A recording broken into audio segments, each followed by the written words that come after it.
আসসালামু আলাইকুম বন্ধুরা, আজকে আমরা দেখব যে রুলিং কত প্রকার ও কি কি। যদি আমাদের প্রশ্ন করা হয় যে রুলিং কত প্রকার, তাহলে আমরা বলবো রুলিং সাধারণত দুই প্রকার, একটা হরিজন্টাল আর একটা ভার্টিক্যাল। এছাড়াও আর এক প্রকারের রুলিং হয়, সেটা হচ্ছে বক্স রুলিং বা ডাবল রুলিং। আজকে আমরা এই তিন প্রকারের রুলিংই ড্রয়িংই দেখবো, যে ড্রয়িংয়ে এই রুলিংগুলো কেমনে থাকে আর কিভাবে দেখে আমরা এই রুলিংগুলো চেনবো। এই দিক থেকে আমরা দেখবো। আমরা ড্রয়িংয়ের দিকে চলে আসি, শুরু করেন। তাহলে বললাম যে কি রুলিং দুই প্রকার, একটা হরিজন্টাল একটা ভার্টিক্যাল।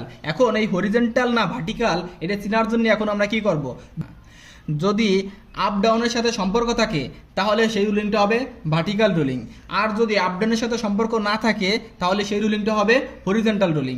ড্রয়িংয়ে আমরা দেখি, ড্রয়িংয়ে আছে কি, ড্রয়িংয়ে সর্বপ্রথম আমরা ফলো করবো কি দিকটা কোন জায়গা, অর্থাৎ ওই একটা দিক আছে দেখেন নর্থ, অর্থাৎ এটা যদি নর্থ হয় তাহলে এটা সাউথ, এটা ইস্ট, এটা ওয়েস্ট, এটা আপ, এটা ডাউন।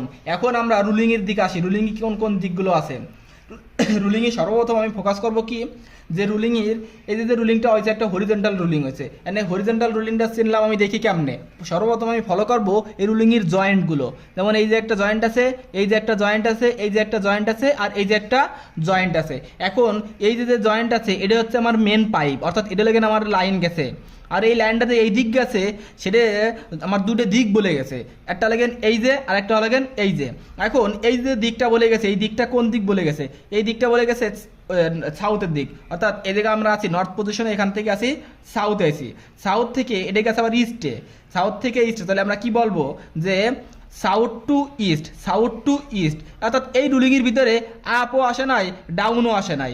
যদি আপ ডাউন না থাকে তাহলে সেই ক্ষেত্রে হরিজন্টাল রুলিং। আমরা যে লিখছিলাম কি, যদি আপ ডাউনের সাথে সম্পর্ক, যদি আপডাউনের সাথে সম্পর্ক না থাকে তাহলে হরিজন্টাল রুলিং। যেহেতু এই রুলিংয়ে এই ড্রয়িংয়ে আমাদের আপও আসে নাই ডাউনও আসে নাই, তার মানে এটা আমাদের হরিজন্টাল রুলিং।